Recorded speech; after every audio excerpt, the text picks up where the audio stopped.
Halo, selamat pagi. Saat ini Anda menyaksikan Berita Banten bersama saya Rusdi Maulana. Sejumlah informasi aktual dan menarik akan kami hadirkan untuk Anda. Dan berikut 3 berita utama pagi hari ini. Sengketa lahan PN Serang eksekusi rumah.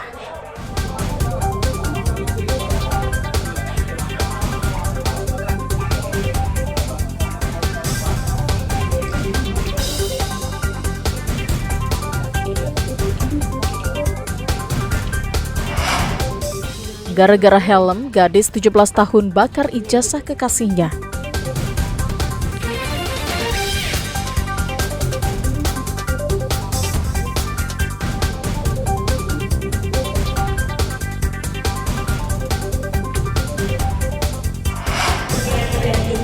Anies Baswedan diundang dialog uji gagasan dengan mahasiswa. Mahfud MD temui pimpinan pesantren.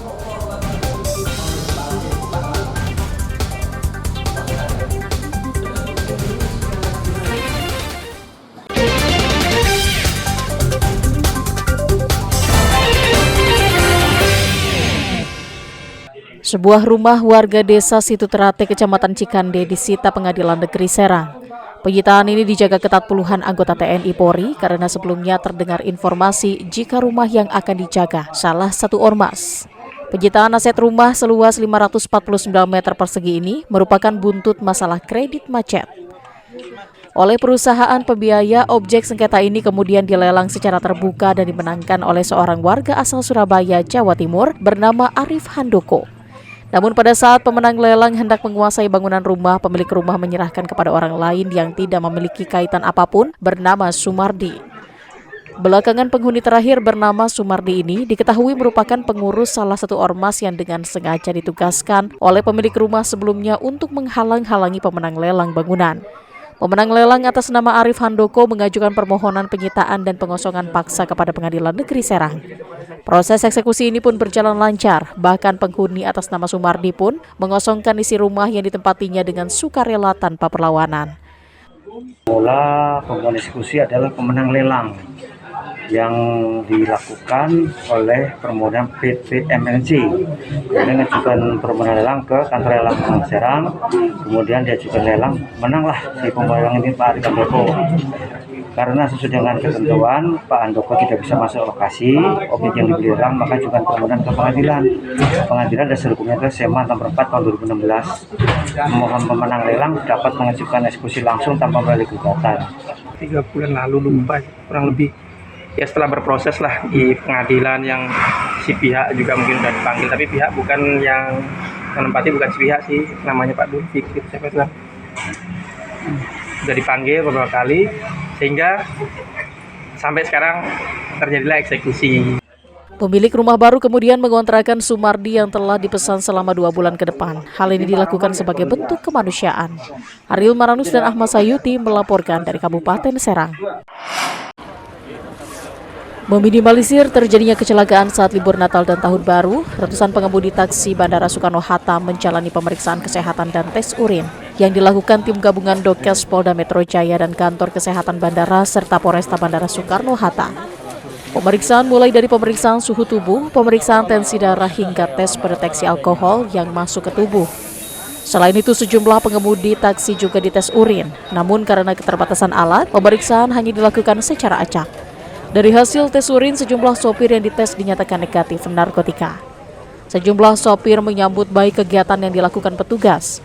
Eri, salah satu sopir taksi yang melakukan pemeriksaan tersebut, mengaku kolesterolnya tinggi berdasarkan hasil pemeriksaan. Kolesterol agak tinggi aja.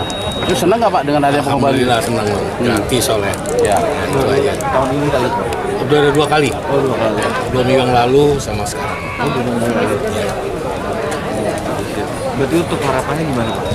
Ya sering-sering aja, dan pengobatan gratis. Sebulan sekali lah ada pengobatan gratis. Biar kita tahu penyakit kita. Dalam kegiatan ini, petugas juga membagikan masker mengingat angka COVID-19 yang kembali naik. Ini kita melakukan kegiatan bakti kesehatan dan pengobatan gratis dalam rangka mempersiapkan kesiapan operasi lilin tahun 2023, yaitu kesiapan Natal dan Tahun Baru. Ini adalah suatu wujud konsisten Kepolisian Negara Republik Indonesia melalui program Bapak Kapolri Pemimpin Presisi dan Bapak Kapolda Metro Jaya melakukan kegiatan-kegiatan positif yang bisa membantu kegiatan masyarakat. Selain sebagai bentuk pelayanan, diharapkan dengan kegiatan ini bisa meminimalisir angka kecelakaan saat libur Natal dan Tahun Baru. Ariel Maranus dan Taufik Saleh melaporkan dari Kota Tangerang. Gara-gara helm, perempuan berusia 17 tahun di Kota Tangerang membakar ijazah S1 milik mantan kekasihnya yang merupakan alumni Universitas Pembangunan Jaya Program Studi Sistem Informasi. Peristiwa bermula saat keduanya terlibat cekcok hingga pelaku mengeluarkan kata-kata yang membuat korban tersinggung. Akibatnya pemilik ijazah secara spontan membawa helm milik pelaku dan berencana akan dikembalikan esok harinya. Namun tanpa diduga pelaku justru memposting di media sosial dan mengatakan jika korban telah mencuri helm miliknya. Korban yang mengetahui hal tersebut berusaha tidak terpancing dan berniat menemui pelaku untuk meminta penjelasannya. Namun pelaku malah mengancam jika korban tidak segera mengembalikan helmnya, maka akan melakukan sesuatu terhadap ijazah yang dipegangnya. Hingga akhirnya korban menerima video yang berisi pembakaran ijazah asli miliknya. Ijazah yang baru diambil oleh pemiliknya dititipkan ke pelaku saat mereka jalan berdua usai mengambil ijazah di kampus UPJ. Namun pemilik ijazah lupa mengambil hingga terjadilah pembakaran tersebut. Ijazah dibakar habis, tapi sisanya dokumennya masih kebakar, bahkan covernya aja tuh ikut kebakar belakangnya. Itu masih ada pinggirannya tuh kebakar, tapi ijazahnya udah benar-benar udah nggak ada. Kayak cuma nomor serinya aja. Tapi saya keep itu. Sementara itu pihak kampus membenarkan jika yang bersangkutan merupakan alumni UPJ dan terkait dengan peristiwa yang menimpanya, pihaknya siap membantu dalam pengurusan berkas yang dibutuhkan. Dari pimpinan sudah memberikan arahan bahwa kita mengikuti prosedurnya saja. Itu ada aturan yang nanti saya bagikan ke teman-teman media. Kalau mengenai ijazah yang hilang, yang rusak itu seperti apa, yang paling gampang itu adalah bahwa misalnya kalau hilang harus melampirkan saja surat pelaporan ya, hasil laporan bahwa ini memang hilang, atau kalau memang musnah, ini kategorinya musnah karena dirusak dan musnah ya, hampir tidak bisa lagi, jadi tinggal menyampaikan suratnya itu aja ke kami, ke Biro Pendidikan, nanti akan diurus sesuai prosedur. Sementara itu korban yang merasa dirugikan berencana melaporkan pelaku ke pihak kepolisian. Ariel Maranus dan Syabudinatar melaporkan dari Tangerang Selatan. Banyak cara dilakukan pelaku kejahatan saat mencari sasaran, seperti yang dilakukan pasangan suami istri berinisial RA dan RL, warga Kota Jakarta Utara. Mereka mengaku sebagai anggota polisi untuk merampas sepeda motor milik para korban. Keduanya ditangkap setelah adanya laporan korban ke Polres Serang. Setelah ditangkap dan dilakukan penyelidikan, pasutri ini ternyata sudah melakukan kejahatan di 12 tempat, 9 TKP di Jabodetabek dan 3 TKP di wilayah hukum Polda Banten. Modus polisi gadungan ini berpura-pura melakukan penyelidikan kasus kejahatan. Kemudian mereka mencari sasaran anak di bawah umur untuk mengantarkan ke suatu lokasi. Pelaku kemudian meminjam sepeda motor korban dengan alasan akan mengintai rumah pelaku kejahatan. Namun bukannya mengintai, pelaku malah membawa kabur sepeda motor korbannya. Pelaku sudah 1 tahun menjadi polisi gadungan dengan sasaran motor yang digunakan anak-anak sekolah. Pelaku melakukan kejahatan untuk kebutuhan hidup sehari-hari karena penghasilan sebagai sopir online kurang mencukupi. Menurut Wakapolres Serang, setiap kali beraksi, para pelaku selalu menyiapkan kunci duplikat dan atribut polisi yang bertujuan agar dipercaya oleh korban.